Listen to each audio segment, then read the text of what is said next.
Hi Leo, this is Jav. Welcome pa sa ating channel. By the way, Leo, this is your first quarter of the year, January to March 2026.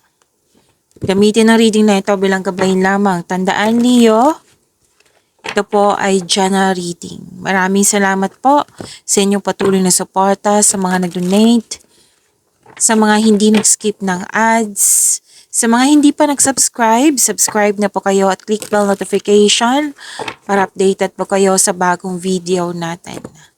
Para sa mga gusto magpa-reading, comment po kayo ng personal reading and check my reply sa comment section. So this is for your January 2026, Leo. Leo, ang reading na ito, January, February, and March 2026. So, expect nyo po na long reading ito, okay?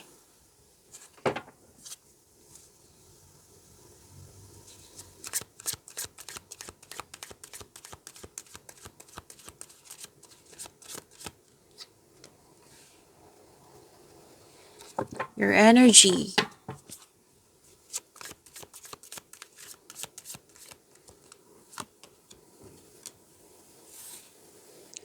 Para sa mga bago dito, kung may napansin kayo na repeating message, yan po yung pinupush ng card sa inyo. Like for example, nanood kayo sa isang video reading nyo at dito din, at may napansin kayo na repeating message, yan po yung pinupush ng card sa inyo na kailangan nyo bigyan ng atensyon, solusyon at aksyon kung maaari po. So, na yung energy ni Leo ngayong January 2026.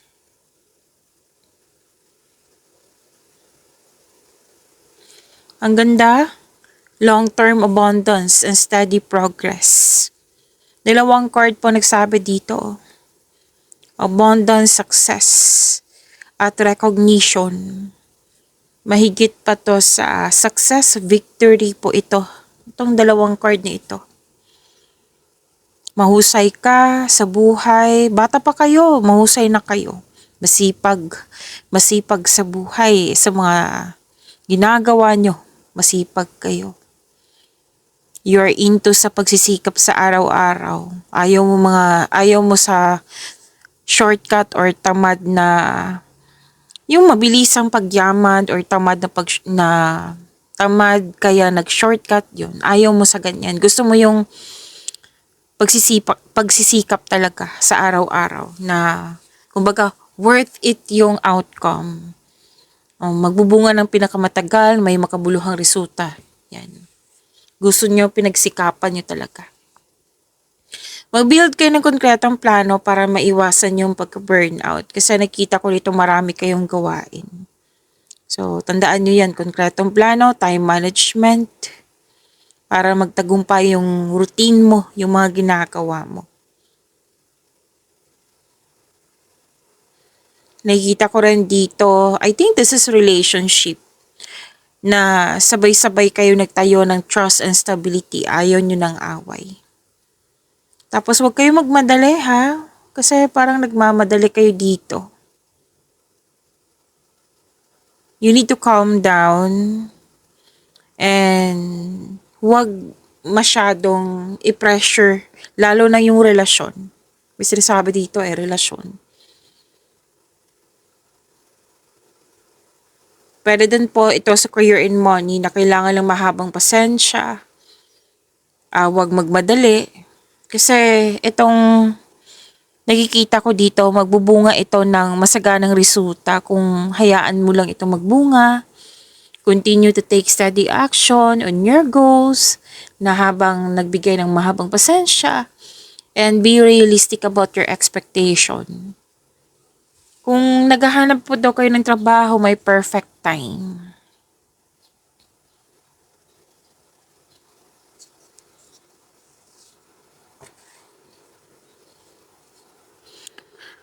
Okay, makakatanggap kayo ng magandang balita or may bagay na matutupad.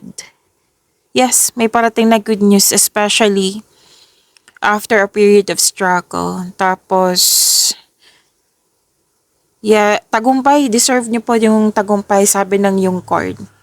May leadership role na binigay sa iyo or sinabi dito na magaling kayo sa mga ginagawa nyo. Promotion, nandito din po. Financial growth after a period of struggle. Your discipline and hard work are paying off. Ang ganda nito.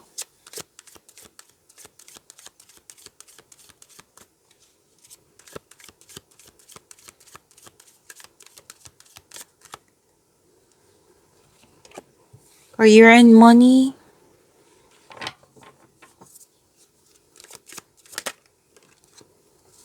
January 2026, Leo.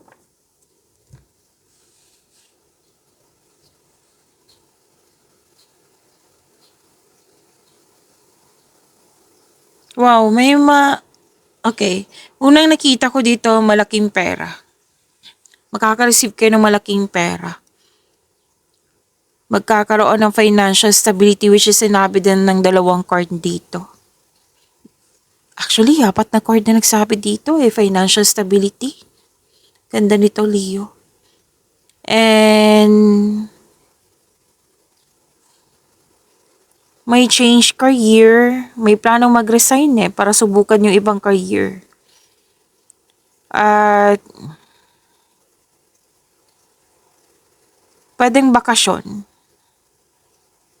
Bakasyon kasi umiiwas kayo sa toxicity. Yes, umiiwas kayo para magkaroon ng healing.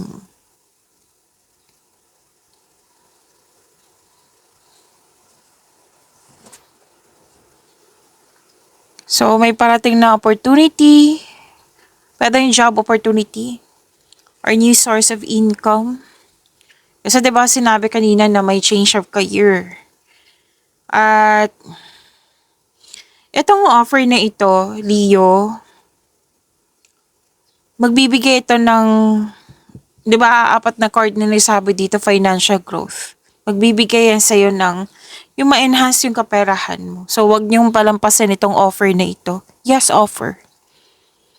Na nag-enjoy ka din sa mga ginagawa mo. Masaya ka. Kasama yung mga kasamahan mo. Yan.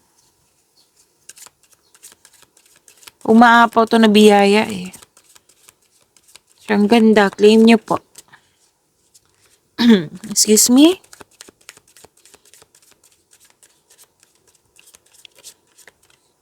This is about love life, self-love, partnership, and romance ngayong January 2026.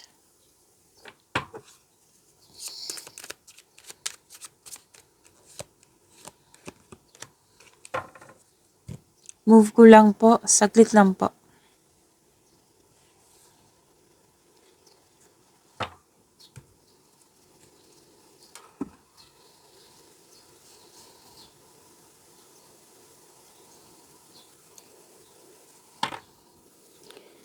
Para sa mga single, may parating na bagong tao na stable na sa buhay. Sa mga may relasyon, kayong dalawa ay matured enough na, loyal sa isa't isa. Both of you are taking action and stability upang maipalago palalo ang inyong relasyon. Babala lang po sa ego clashing.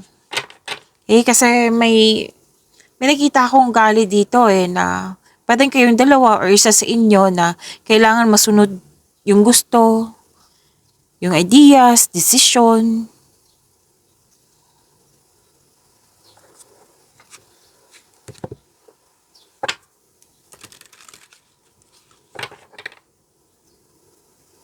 Guarded ang ilan sa inyo dito sa mga single dyan. Kasi kahit may situation dito na you're feeling trapped, nagkaroon ng restriction, na gusto mong umalis or magkaroon ng space, pero ayaw, may ganyan.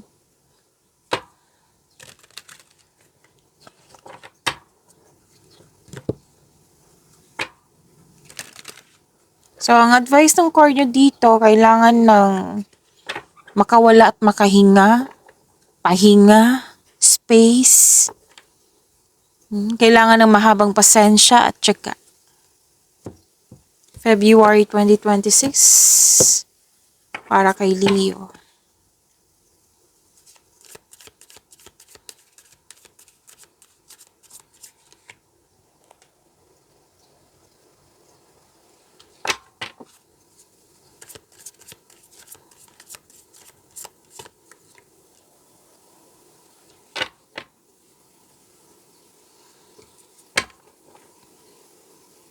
magkaroon ng conflict or argument.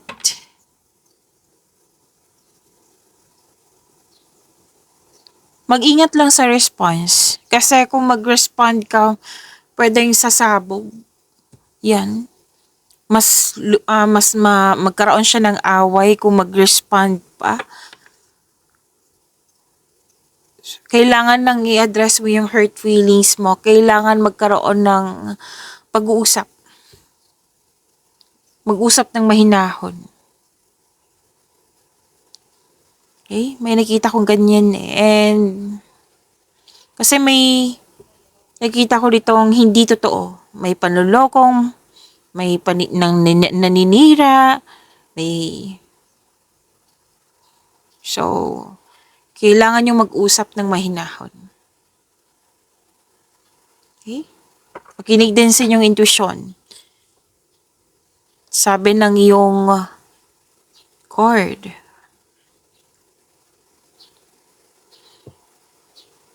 Pero may mangyayaring forgiveness.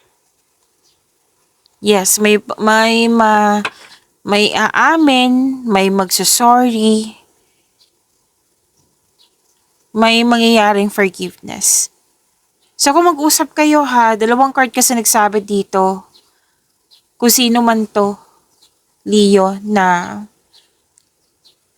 kasi habang nagsasalita ka, nagsasalita din siya. May nakita kong ganyan. So paano kayo magkakaintindihan yan? Kailangan yung mag-give and take. Magsalita ka, makinig siya. Magsalita siya, makinig ka. Yan. Magkakaayos. So, kailangan ng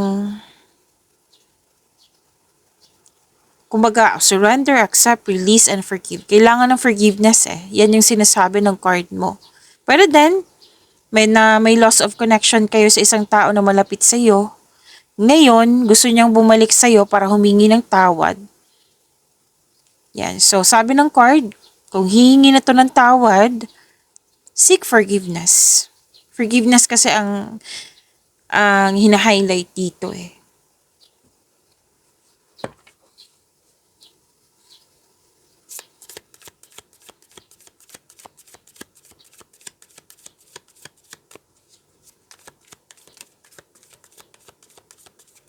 Career and money, Leo, February 2026.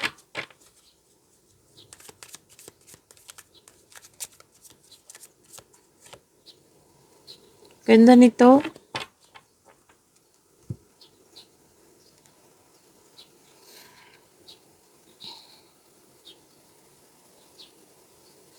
Yung maganda kasi satisfaction and abundance.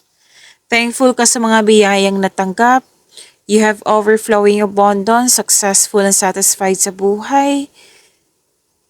Expect a recognition for a job well done. May nakita rin ako promotion. Sobrang saya. Satisfied ka.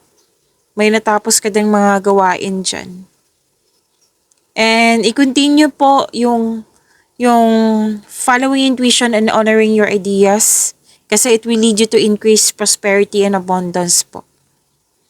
Ang ganda, di ba? Maganda, overflowing abundance.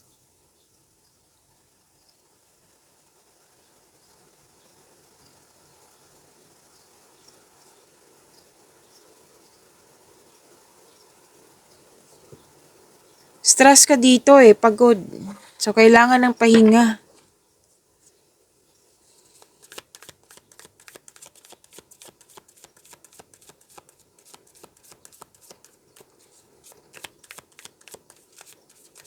Love life, self-love, partnership, and romance ni Leo. Ngayong February 2026.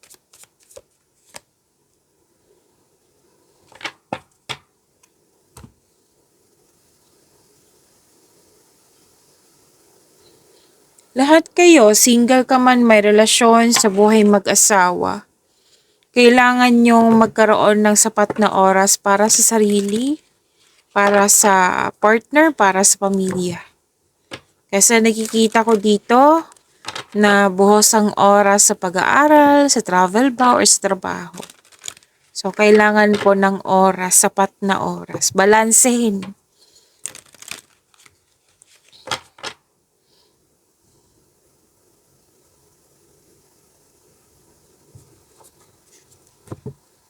Sa mga single, ideal type mo po is romantic partner who is fun and outgoing, talkative, and ready to have adventures. It might be this is an earth signs, fire signs. Earth signs, Taurus, Virgo, and Capricorn. Fire signs is Aries, Leo, Sagittarius, kapwa nyo. Para sa mga relasyon, wala naman ako nakikitang problema dito. Masaya at stable. Dalawang card kasi nagsabi dito. Masaya at stable.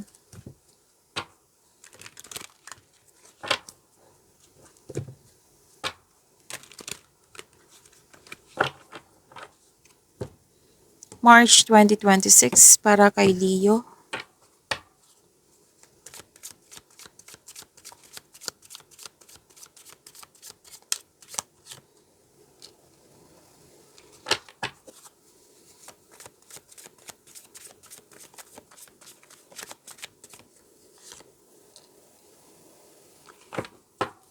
Energy. May celebration. Special event, celebration, togetherness. May papatayo na structure, negosyo, bahay ba? Kung any kind of a structure.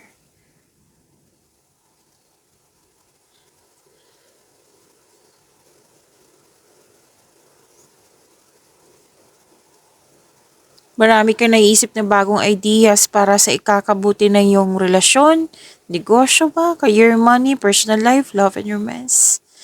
May nanganak, may nag-aalaga ng baby, may nagkaroon ng panahon sa pamilya, sa mga bata,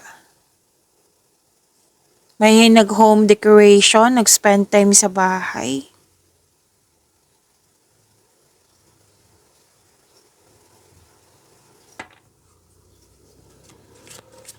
Masaya kasi may ano dito, engagement, kasal o honeymoon, any kind of celebration. May nagsama sa isang bubong. May bakasyon. May bakasyon, may nag-celebrate kasi nabuo or nakompleto or may achievement. Any kind of achievement.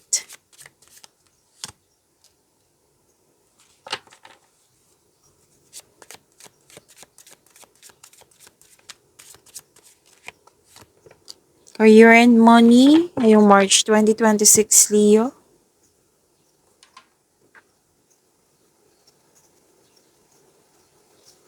Umaapaw din to na biyaya eh. Lalo na't opportunity. Ang ganda nito. Opportunity, job opportunity, or new source of income. Nang dahil sa opportunity na ito, magbibigay ito ng malaking pera sa iyo. So, huwag niyong palampasin itong offer na ito, ha? Pwede na nag-enjoy ka sa mga ginagawa mo dyan, magaan kasama yung mga kasamahan mo.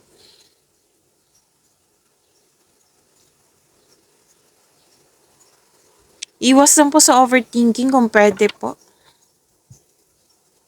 Kailangan mong mag-make change, you have to step forwards towards your goal. Pwede din na, di ba na may opportunity? Oh, nag-alinlangan kang tanggapin. Gusto mo, pero nag-alinlangan ka. It might be tungkol sa comfort zone to. Parang nahihirapan ka dito mag-decide. Yan. So, seek help. Okay? Mag-ask ng support. Tumingin kayo ng guide kay God. Para, mapalaya mo ang sarili mo sa... Kasi may fear eh. May fear ako nakikita. Kailangan makawala kayo dito. Lalo na sa overthinking na yan.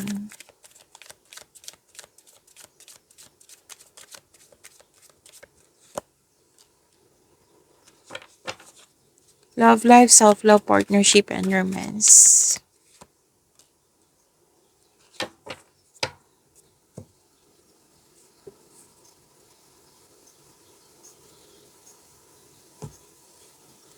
May parating na love or romance para sa mga single, sa mga marelasyon, sa buhay mag-asawa. Level up, project, kasal na naman, kasal.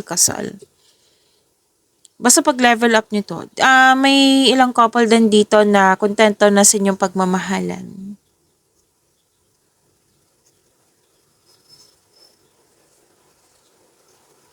Okay, may nakita rin ako situation dito na umiiwas ng away or confrontation. So, kailangan ma-release tong fear na nakikita ko ha.